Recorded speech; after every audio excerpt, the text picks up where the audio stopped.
Ladies and gentlemen, welcome back to another video. In today's video, we'll be covering everything there is to know about the Sunset District of San Francisco. So if you've been thinking about living in a Sunset District, this is going to be the only video for you, because in this video, I'm going to go in depth talk about the neighborhoods coming from a San Franciscan native who grew up in this exact neighborhood. Now, if you're new here, my name is Justin Lee, licensed realtor here in the San Francisco Bay Area, helping hundreds of customers with their real estate needs, whether you're simply looking to buy or sell real estate or dealing with something a little more challenging in regards to possibly selling a home with tenancy, selling a home through probate, conservatorship. My team and I have the resources and the expertise to make that happen for you. My information is down below. Just give me a call and I'll answer any of your real estate questions. But with that said, let's hop into this video. So, first of all, let's talk about the Sunset District. Where is it exactly? So let me bring out the Google Maps. So the Sunset District is located west of San Francisco. As you can see right here, this is basically the Sunset District. You have the outer Sunset, you have the inner Sunset, which is right here, and then you have Parkside, which is also a part of Sunset District. And then you have inner Parkside. Basically, this whole outline here. And if you'd like to think about it, Sunset is basically the neighborhood next to the ocean. However, unlike LA, you don't really tend to get a lot of sun. It's actually comical that it's called a Sunset District because you'll basically never see the sun, especially during summertime where the overcast is just day in and day out. But we'll talk a little bit about the weather in just a second. But just to give you an idea, it's right next to the Golden Gate Park. Ocean Beach is right here. Then over here you have the Stonestown Galleria, which is the shopping center. And of course over here is more of the expensive homes. You'll have Mira Loma, Twin Peaks, West Portal, then you have like St. Francis Wood. These are more of the high-end homes near this neighborhood. But that's the general idea of Sunset District. So let's continue on.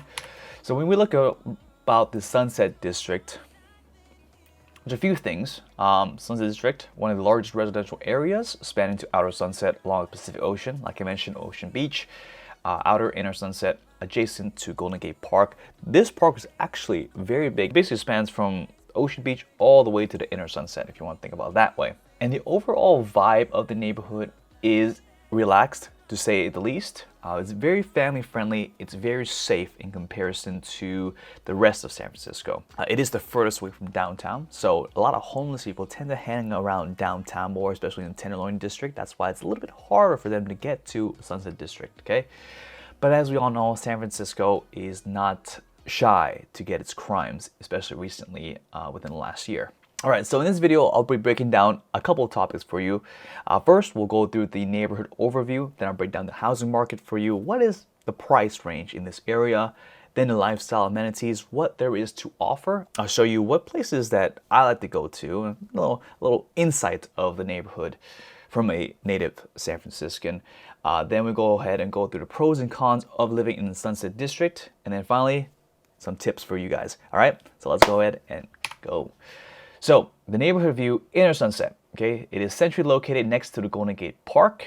A vibrant community, lots of local cafes, lots of small businesses, especially the Irving Street. And this is where I used to hang out, right next to my high school, Abraham Lincoln. After school, I would go down Irving Street, get a bowl of pho, and then go home afterwards. It's really nice.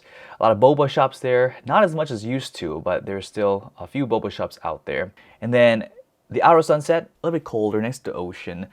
It tends to be less expensive just because it's kind of further away from the rest of the city. And then you have the Golden Gate Park, which spans across the whole entire Sunset neighborhood, as well as the Richmond District, which is just across the Golden Gate Park. Let's actually take a look at the Sunset District and see what it has to offer. And I want to show you, let me scroll out a little bit further just so you can see a little bit more of this map here. Here is the Sunset District from Ocean Beach all the way to Inner Sunset, which is the Irving Street. It has a lot of restaurants here. Check it out, okay? But let's go to the satellite view because I want to show you a couple of things and basically how it looks like. This is where Abraham Lincoln High School is. This is my high school. This is the Sunset Reservoir, and then there's a bunch of solar panels here as well. So here is the middle school that I went to, right here, AP Giannini Middle School. Pretty big. And then you have a Sunset Elementary School, and then you have a park right here. I almost forgot to mention that you also have a library in the park itself. This park is new, I think within, when was the last time? I think they remodeled this about 10 years ago when I was still going to school in middle school here. So it's fairly new for the most part. They have a basketball court, tennis court. If you like pickleball, you can use that for that. And then they have 3 baseball fields as well, and then one huge, I guess two soccer fields, and then 2 smaller fields on the side here. And then St. Ignatius, which is the Catholic school, Catholic high school. They have their own stadium here as well as tennis courts. Okay, so that's basically the schools here. Now, if we look at over here, you have Stern Grove, which is just outside the Sunset District, but I'll mention it anyways. This is where you can walk your dogs. I mean, I brought my dog here one time, right here. Basically, you park right here, and you can have fun with dogs in this whole surrounded area by a tree. So it's really, really cool area. Actually, really secluded from the houses, so you don't disturb the people in that neighborhood. And then I want to show you this right here. You have Sunset Rec Center here, which is on Lawton and 29th Avenue. In here, you have an indoor basketball court. You have outdoor playgrounds. Also recently renovated too, because it wasn't like this when I went there before. Then you have more tennis courts. You have more basketball courts, a baseball field. You have, of course, the Great Highway, which is the highway next to or adjacent to the ocean beach here. Very cold. I would not recommend going here if you're looking for a sunny day out. Once in a while, I would say maybe a week out of the year, you get a nice sunny day, 70, 80 degrees, and you can actually go here and enjoy it. And those times, it is very, very nice. All right, let's look over here by the Golden Gate Park. Check it out. This Golden Gate Park spans from the Great Highway, which is right next to Ocean Beach, all the way to Inner Sunset right here.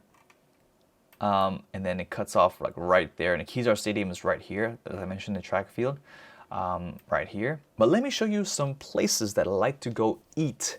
A very nice place. You have one called Toyos, which I recently just went to, a nice Korean restaurant. Check it out. This is actually like a hole-in-the-wall spot. It's really cool if you see the outside of it, because it looks just like a house. Check it out. Looks just like a house, but it's actually a restaurant. I don't know if anybody lives upstairs. I think they might live upstairs. I don't know, but it's been here for a while. A nice little family restaurant here. That's the inside. This is towards the back, I believe. And then you have this. Really good food here. And then another Korean place, more like a street Korean food, is The Crew, which I've also been recently. I had some nice chicken wings there. Check it out. That's the menu. Really cool stuff. And then over here by Lawton, you have a coffee, Anytime Coffee. Really nice coffee spot. You have Mexican food just right here. I have to admit, I have not been here, so I don't know how that tastes, but you know, all food tastes good. Okay, and then here is Judas Street. You have a few places here, like Hot Pot here, you know, that. You have pizza here, and then you have Palm City drinks here.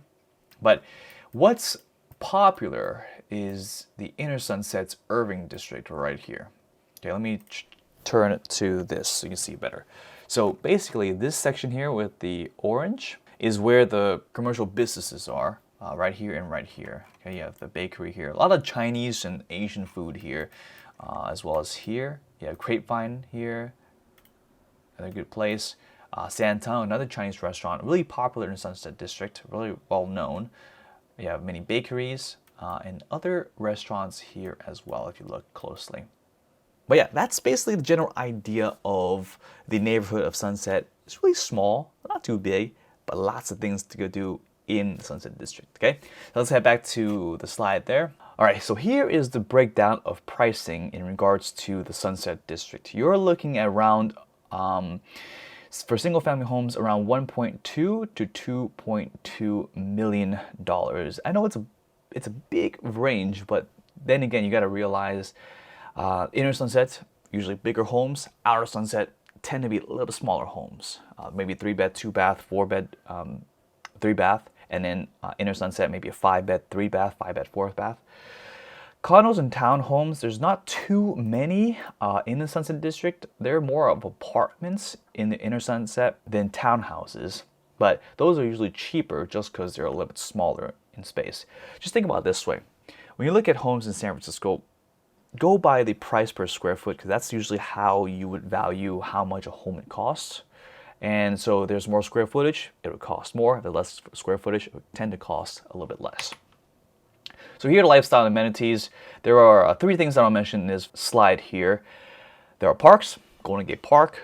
You have Academy of Sciences, which is also within Golden Gate Park, Japanese Tea Garden, and basically miles and miles of hiking trails. It's like a forest within a city, if you want to think about it that way. Kind of like when you're in New York, you have Central Park. And then, of course, aside from the park, you have ocean views, which I keep mentioning. It's a little bit cold, but there is the ocean after all. Schools, all right. Here, I would say, is one of Sunset District's best perks is the school district. Highly rated public school system.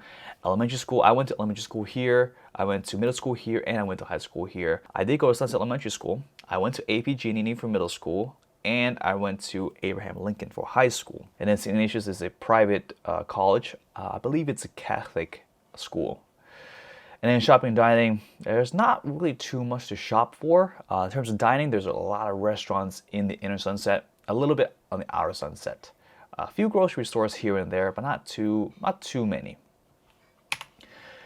Okay, so let's go over briefly the pros and cons of living in a Sunset District.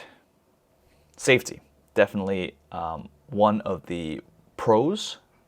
You have family-friendly environment, a lot of parks in the area, a lot of good schools in the area, great for raising kids. Affordability of housing, 80%, not too bad. You might say, oh, 1.2, 2.2, like that's kind of expensive, isn't it? Well, if you compare it to the rest of San Francisco, it's actually not too bad.